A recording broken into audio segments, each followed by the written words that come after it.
What's up guys, macadii here, and today guys, week 1 of the playoffs in the UAL, where I am up against the Confusion, coach of the Miami Heatrans. If you guys are excited, don't forget to leave a like down below, I would really appreciate it. As I explained in the DSL playoffs video, unfortunately due to time constraints and the fact of these, like the previous matches are sort of maybe, weeks to months old, it makes a lot more sense to me just to jump straight to playoffs, and all of the replays for the last few weeks will be in my Discord chat if you do want to go and check those out. But as a sort of summary of our season, we did okay. Then we lost we had like a terrible loss streak of like 4 or 5 in a row. And then I managed to finally crack how to use the team, and then we ended up getting the last 3 wins, and we managed to just clinch it into playoffs. So that's the main thing, just make it to playoffs is the most important thing. So we, as I said, are up against the Confusion, who we've played twice already, and he won 1 game, I've won 1 game. So that's something very, very interesting. And he finished off 8-2, so he definitely had a better record than my 5-5. And he's got a very spooky team. So what we're going to do, as always, is we're going to run through what he could be bringing, and then what I'm going to be bringing to answer all of those threats, and then finally we're going to go into the battle from there. So he could bring Victini, Salamence, Mamoswine, Slowking, Serperior, Smeargle, Zoroark, Bronzong, Torkoal, Ampharos, and M.Heracross.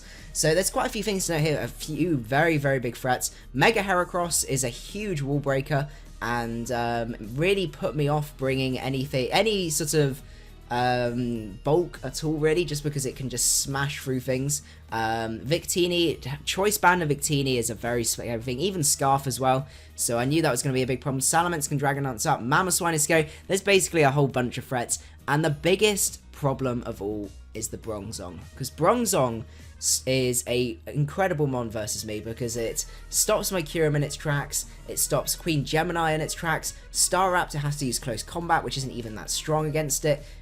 Patrick doesn't get Shadow Ball, unfortunately, so we can't hit that hard. So I've almost got, there's very few things on my team that I can use to hit Bronzong very, very hard, and he checks a lot of my offense. So I had to think about how I wanted to play around that, and that's where this set came up. So this is basically my Bronzong lure. So I designed this so it's got 248 in HP, 252 in defense, with a negative speed nature and 0 IVs in attack. Now this is because last time he brought Trick Room to try and check a lot of my speed boosting offense and stuff like that, especially with the Bronzong, which meant that lots of my NASCAR bug sweeps and stuff like that was stopped, and passing speed was a lot more ineffective. So I thought what I could do is potentially take advantage of that Trick Room by being slower than he might think I am, and then on top of that, with that speed reduction and the defense and the HP investment, I had a very, very good chance to not get my sub broken by a gyro balling, 0 attack IVs Bronzong, which was what I would expect. So that's pretty cool. So we'll be able to sub up on it, set up some home claws. He has no fairy type, so we'd be able to just go for Dragon Claw, and I don't think he has anything that resists it apart from the Bronzong, which obviously we're going to be setting up on. A lot of his checks to this as well are on the physical side, things like, I guess, yeah, Victini can be mixed, but most of the time you're going sort of physical with that, Heracross and stuff like that. Like, I can actually take Heracross's, Rock Blasts, and I can actually live at least 1, which is pretty cool with this set. And obviously Dragon Claw is going to be hitting stuff very hard. Roost allows us to recover up, and basically we're just going to set up on the Bronzong, make it cry by setting up all the home claws and stuff like that. So that was kind of the plan with the Kyurem B, and just start doing some early wall breaking that way. Next up, we got the Mega Diancie, which is going to be a set with Moonblast, Earth Power, Diamond Storm, and Substitute. Hits everything incredibly hard, except for obviously the Bronzong. Originally, last game, I think we had Smackdown, or a couple of games before, but it didn't particularly seem like it would make too much difference. I basically have to get that Bronzong out of the way first. It's just a real pain, especially the defensive Bronzong just makes me cry. And then we got the sub there, because if he doesn't decide to not bring the Bronzong or we take it out, we can sub on quite a few different force switches and stuff like that. Next, we've got the Scolipede, which is a Black Sludge set with Sub and Swords Dance. This is designed to set up on a few things, get SD boost up, and then we can just start wall breaking and getting some good damage off from there. I wanted the Black Sludge instead of the Life Orb, just because I don't like getting worn down, and he's got some, decent priority, Sucker Punch with Zoroark, and the Ice Shard with Mamoswine, so being able to keep a decent amount of HP was quite important to me from there. Then we've got the Analytic Life Orb Offensive Starmie with 3 attacks, Scald, Ice Beam, Psychic, and Rapid Spin, which hits the Victini, the Salamence, the Mamoswine, not the Nidoking, the Slowking, sorry, the Serperior hard. It hits the Bronzong relatively hard with Scald, not massively hard, and it hits the Heracross hard. So this is going to be my like late game sweeper ideally, slash Rapid Spinner if I do want to get rid of rocks to help Nazcar Bug get a sweep going. Then we got the P2 here. He doesn't have many options for knockoff, mainly the Salamence and the Zoroark, and if he doesn't bring Zoroark, then it's only the Mence, I'm pretty sure, and I guess Smeargle as well, if you do predict that. But we've got a set. I ended up bringing this last game, and it worked pretty well. But basically, this guy's designed to take a close combat from Mega Heracross, and then he's got a good, I can T-Wave it as it goes to the close combat, and with that special attack drop, I've got a really good chance of being able to take it out with my Him Power flying from there. So that's really cool. Last time it didn't, we ended up getting the low roll on there, I think, so that was a bit of a shame. Oh, he had more HP investment than I expected. I can't remember what the difference was, but anyway, it's still a really good set for his team. It means I can come in, I can intimidate the Salamence if it wants to Dragon Dance up. Foul Play still hits Bronzong relatively hard. The speed control is really nice with that Thunder Wave, especially with things like Victini, and just in general, it's a very hard mon for him to try and break down, as long as I can dodge those knockoffs and stuff like that. And then next we've got the Staraptor, which is a Choice Scarf Staraptor with Brave Bird, Double Edge, Close Combat U-Turn.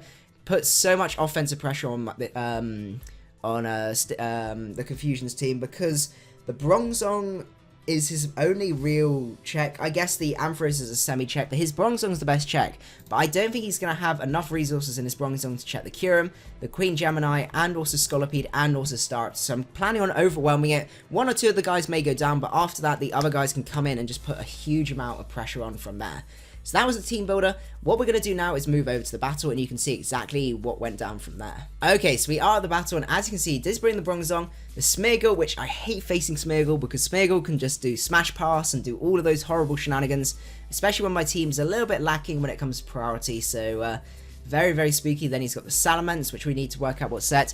I was thinking at the time maybe like a more defensive defog set, something like that, considering he doesn't have a defogger on this team. Mega Heracross is making its return, but it's looking like Staraptor is going to put in a decent amount of work, especially if we can get that Bronzong out of the way, because from then we're just going to basically get a kill every time Staraptor comes in. So I decided my best lead here was going to be, I'm trying to remember what my lead now was. It was going to be the P2, no, the Staraptor, that's it. I led with Staraptor because I knew I could get some good damage off. I apologize, sometimes I forget these things. So he has the Intimidate here, which is interesting. So I'm thinking, okay, maybe he is that defensive set.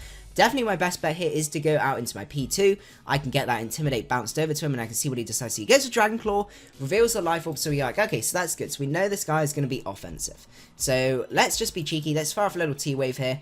And he goes into Bronzong, which I was like, okay, actually that's not the best play in the world to start off with, because what that means is now the Bronzong's much slower, so his Gyro Balls are actually not going to break my Kyurem's sub now. So that's a real pain, and that was something I should have thought of, but at the time it just completely skipped my mind. So the Bronzong comes out. We're going to go into Scolipede here as he goes to Carmine. At this point here I was like, wait, I think if this is like a Rest Talk Carmine set, I think my team just literally loses to this guy, unless I can break through with my Scolipede. And if he's got, I was expecting him to have to be Rest Talk because of how the set was actually set up.